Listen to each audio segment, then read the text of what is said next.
Hello Gemini, Sun, Moon Rising, and Venus Signs. Kamusta po kayo? Sana po yung nasa mabuti kayong kalagayan. Welcome back po sa Star Tarot. Kung bago kayo rito, welcome po kayo. And please subscribe, like, share our videos, and comment po kayo, no? Kung naka-resonate kayo. Thank you. So, first message po ninyo is for general life. We have the Fool energy. Yan. So, the Fool is a new beginning energy. No? This is you taking the leap of faith.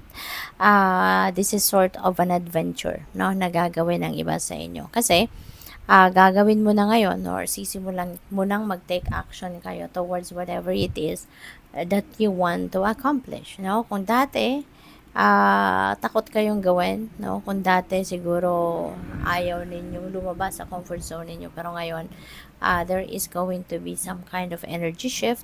Magsisimula na kayong mag-take action, no? Para doon sa kung ano man ang gusto ninyong gawin sa buhay. Lalo-lalo na, no?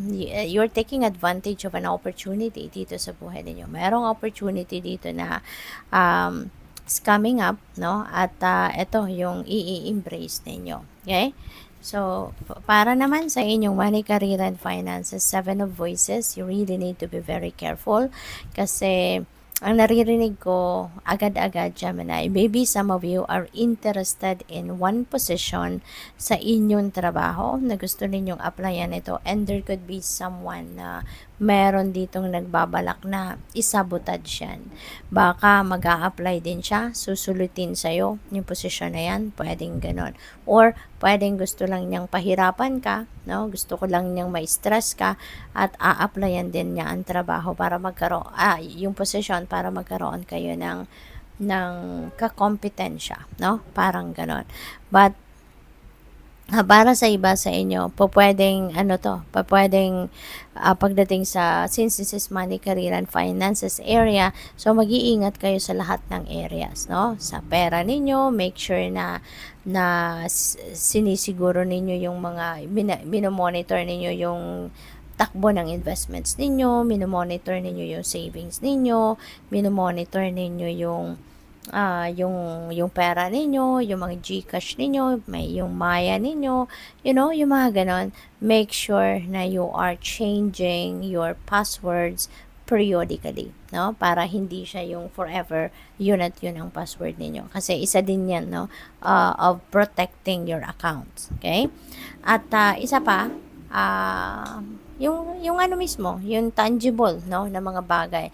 Pera ninyo sa bahay, pera ninyo sa wallet ninyo, 'di ba? So lagi ninyong i-monitor ang mga 'yan. Dapat alam ninyo nasaan yung mga cards ninyo, 'di ba? Credit cards ninyo, ATM ninyo.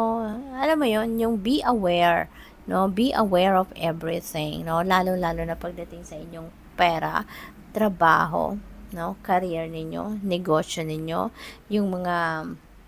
yung sales ninyo, 'di ba? Huwag niyo lang iasa sa bookkeeper ninyo or sa accountant ninyo yung pagmo-monitor ng finances ninyo, no? You also have to do it yourself.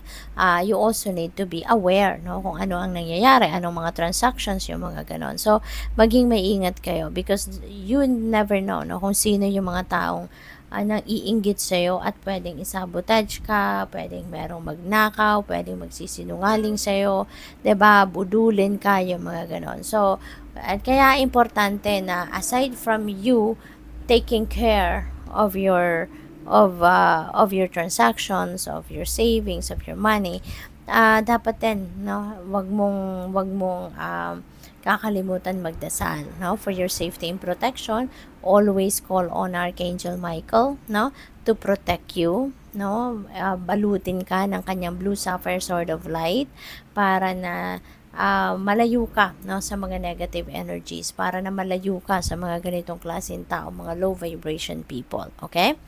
So, pagdating naman sa inyong relationships, meron tayong 3 of emotions. Now, may celebration. So, pwede na meron ditong mga invitation para sa iyo for parties, for baka merong ikakasal dyan, merong mai-engage, merong announcement ng birth, no? May mga okasyon siguro ang inyong mga kaibigan or kapamilya at kayo ay maiimbitahan. Possible din na kayo mismo, no? Baka kayo mismo, maybe you are celebrating your monthsary or your anniversary with your person. So, pwedeng ganun din ang ganap dito. Pwede rin na baka merong baby, no, na dumating. Merong baby na bagong panganak.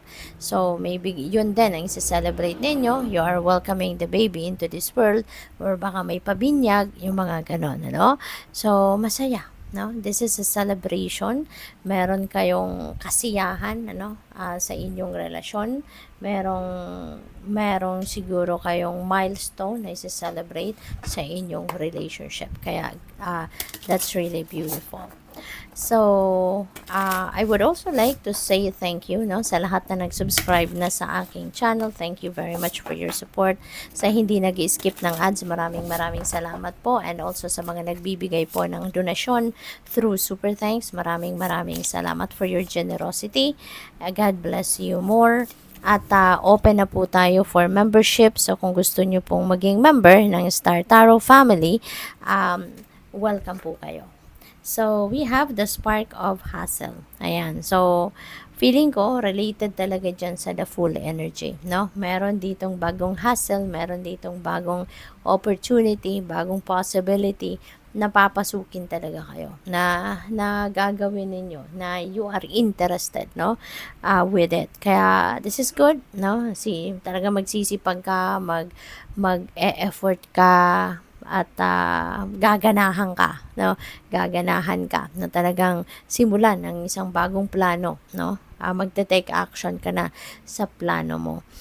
Shift the way to new potential, no? Ang dami talaga, no, na opportunity na pwedeng kumatok sa inyo sa ngayon. Gemini, blessings are coming your way. There is so much potential, new potential out there. So, take advantage of it, no? Siguro kailangan mo din na tignan, no, ang other alternatives sa paligid ninyo. Don't just focus on whatever it is na naririnig mo lang, na nakikita lang ng inyong mata. There are other opportunities and possibilities around you na pwedeng hindi ninyo napapansin. Kaya this is a reminder para sa inyo to open up, no, your eyes, open up yourself, no, to other opportunities. Kasi pwedeng meron din ditong nag-o-offer sa inyo ng kung ano-ano. So, maybe, no, tignan din ninyo yan. Kasi hindi rin kakatok sa inyo yung mga opportunities na yan if that's not meant for you. Okay? So, light in the unexpected. Wow. So, maganda rin. No? Maganda. Meron mga hindi inaasahang kaganapan. Merong mga hindi inaasahang experiences or sitwasyon na pwedeng bumulaga sa inyo sa ngayon. Pero, yung mga unexpected na pangyayaring ito could also inspire you, could also motivate you, could also help you na mas maging maganda, no, ang sitwasyon ninyo sa buhay sa kahit anumang area of life. So, parang meron itong merong bagong flavor, no, na i-offer sa buhay ninyo. So, good luck. Thank you for watching. Love and light. Namaste.